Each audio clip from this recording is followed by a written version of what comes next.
It's very expensive getting married. I'm trying to pay now for that, and I don't have a job. So what I've been looking for is a job where I can make a lot of money right now.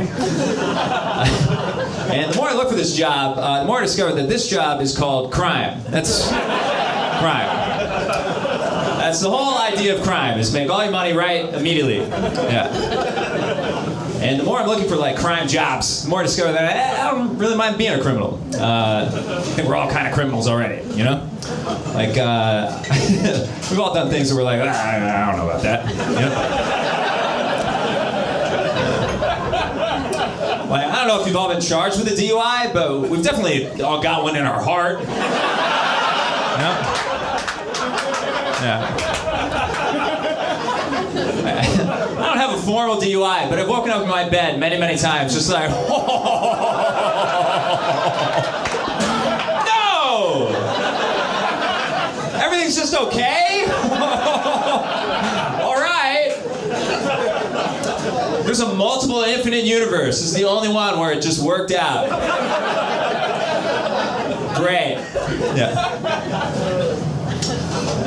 The wedding was expensive. Weddings are expensive, but this one was particularly expensive because we had a 120-person cap on the venue, and then my mother kept trying to add people on top of that, which if you guys have been married or are looking to get married, that's bad when moms do that, because every person over that cap, you get fined by the venue, you get fined by the caterer, flower arrangements table. It's like a whole thing. And me and my wife, we worked it out. Every person over that cap for us came out to $700 a person.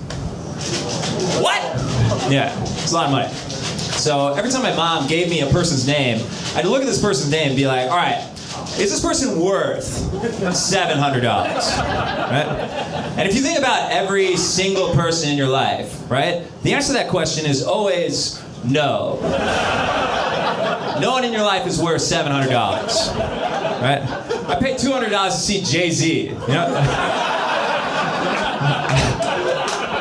I'm not gonna pay triple that to see Grandma. Yeah. She's got no hits. Grandma has no hits. $700, you have to be a vacation in a person. You know, like, I feel like I went somewhere when I hung out with you. You know, I don't know who that person is, but I know it is not my mom's friend Lynn, right? Like, the wedding is the last time I'm gonna see Lynn in my life, you know? My mom wanted Lynn there, she wanted Lynn's husband, she wanted Lynn's 2 kids, Prescott and Mackenzie, who I went to high school with. That's $2,700 for 2 generations of people I could give a fuck about.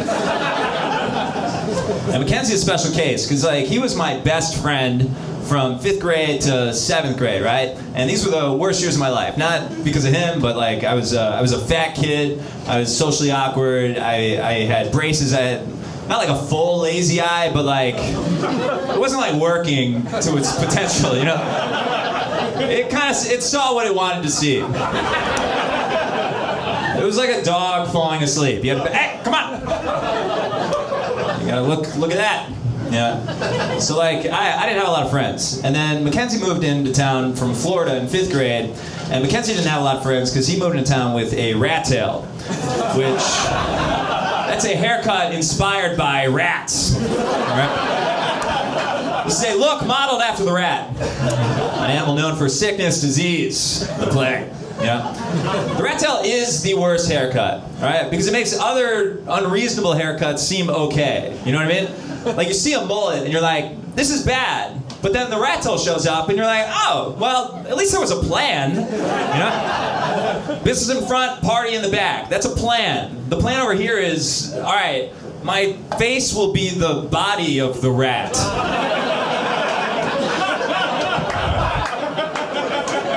And my hair will be the tail.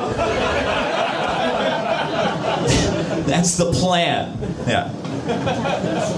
So Mackenzie didn't have a lot of friends because he had a rat tail, and then I didn't have a lot of friends because I was just like a shitty kid. My rat tail was like my everything. I was a shitty rat tail kid, you know. So we became friends by virtue of that, and then you know, we hung out for 2 years. It was great. He lived down the street from me, and we played. And then in 7th grade, Mackenzie decided that he wanted to cut the rat tail off.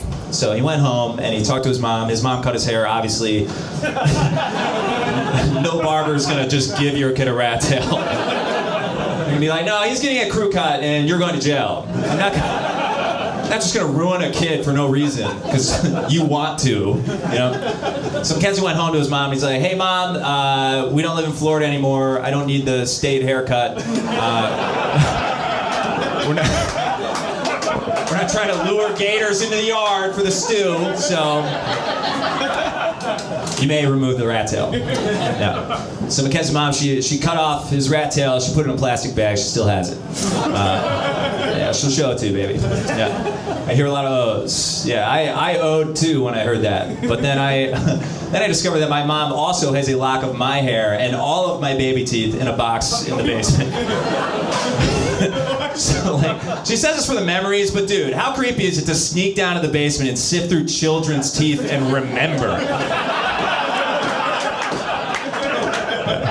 Try to imagine my mom doing that without fucked up clown makeup on her face. You can't! I don't know. Maybe I'm old-fashioned, but teeth belong in the face or the trash. That's a policy I run on. Yeah. Teeth of the trash. So, Mackenzie cut off the rat tail, and then he went to school, and then suddenly all the girls were like, oh my God, Mackenzie's hot. You know? And all the boys were like, oh, he's cool. You know? He pulled a she's all that with a rat tail. You know? Where everyone at school saw Mackenzie for what he like truly was. Like this hot boy, you know? This hot 7th grade boy. And I thought by virtue of being friends with him, I would become popular too. And then this thought all came to a head, Halloween 1999. And this is a weird year because I was like 12 years old, 7th grade. So it was like, 12 years old is like a weird age for Halloween because like some kids are starting to get into sex, you know? And then other kids are just like still real into candy. And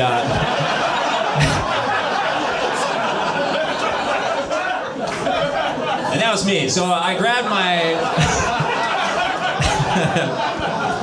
my pillowcase and my shitty fat body, and I waddled down to Mackenzie's house to trick or treat with my best friend. Right? And as I get close to the house, I notice that there's all these kids running around the front and backyard, and they're kids from my class, and I realize that Mackenzie is having a party. And I'm very excited because I'd never been to a party, but I knew what happened. Truth or dare, people dare people to kiss they don't want to kiss. And I could be that shitty nightmare for some sweet person in my class. So I walk up to Mackenzie's door, and I knock on it, and Mackenzie answers. And he's like, hey, and I'm like, hey man, you're having a party. And Mackenzie was like, oh yeah, sorry, it's invite only, right? And that didn't even register with me. I was like, okay, cool. Well, if I see one of the people who are not invited, then I'll tell them they should go. You know? And Mackenzie was like, he had to verify. He's like, no, you are not invited, right? And that is the Halloween I trick-or-treated alone. I grabbed...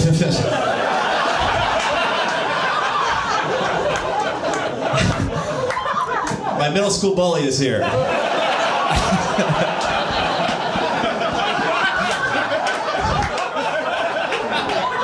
Many were sad, one was elated.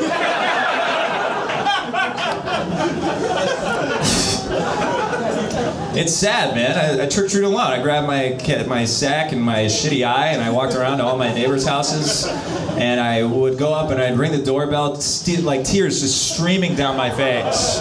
And my neighbors would answer, and I'd be like, trick or treat. And then my neighbor would be like, are you okay?